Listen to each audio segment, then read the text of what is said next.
ভগবান আমাকে অনাথ বানিও না, এই পৃথিবীতে আমার মা ছাড়া কেউ নেই। ভগবান গো প্লিজ আমার মাকে ভিক্ষা দিয়ে দাও। ভগবান গো আমি কি দোষ করছি আমাকে এত কষ্ট দিচ্ছ? ভগবান গো আমার মা 20 দিন থেকে অসুস্থ, আমরা গরিব মানুষ, আমাদের এক টাকাও নেই, কেমন করে আমার মার চিকিৎসা করি? হে ভগবান তুমি গরিব মানুষের ডাক্তার, তুমি ছাড়া আমার মাকে কেউ ভালো করতে পারবে না। হে ভগবান আমার মাকে আশীর্বাদ করো, আমার মা যেন ভালো হয়ে যায়। আগো তুমি ডাকো আমার ভিক্ষা।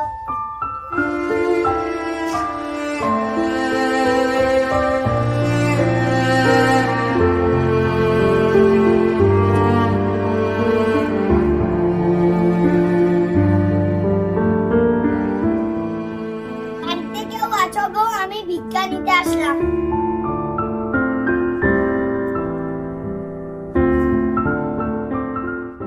এই যে ভিক্ষা নাও। আমাকে চাল দিও না, আমাকে টাকা দাও। এই ভিখারি, চাল দিলাম পর পয়সা চাস?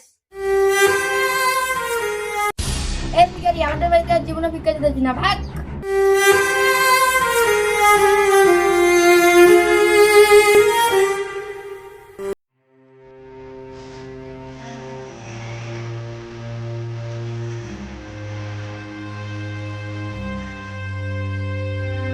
ও দাদা আমাকে কিছু টাকা দাও না, আমার মার খুব অসুখ হয়েছে। এই আমি কি এখানে টাকার গাছ লাগাইছি নাকি যে ঝাঁকি দিলেই পড়বে? এগুলা কিসের ওষুধ, কিসের কি ব্যবসা আরম্ভ করছিস? ভাগ।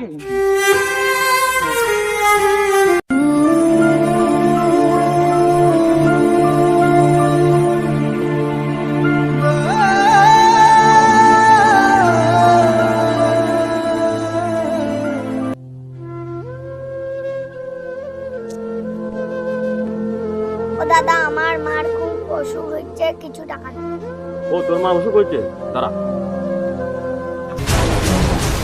এই তুই ওকে টাকা দিস কেন রে? ওর মার বলে অসুখ, ও টাকা চাইতে আসলো, তার জন্য তো দিলাম। তুই একে চিনিস? এ কদিন আগে আমার বাড়িতে ঢুকে গাড়ি মশা দিয়ে টাকা নিয়ে চলে গেছে। ওকে আমি ভালো করে চিনি, ওর এটা বিজনেস। এ অনেক ছোট তো, বাড়ির থেকে টাকা পয়সা দেয় না, তার জন্য এ আমাদের থেকে টাকা নিয়ে শেখর খায় মনে হয়। বাদ দে তো বাদ দে, যদি মিথ্যা কথা বলে দিয়ে আমাদের কাছে টাকা নিয়ে দিয়ে খায় তো খাবে, ওইটা পার্সোনাল ব্যাপার। টাকা দে। ছোট ভাই কিছু মনে করিস না, ও একটা পাগলা।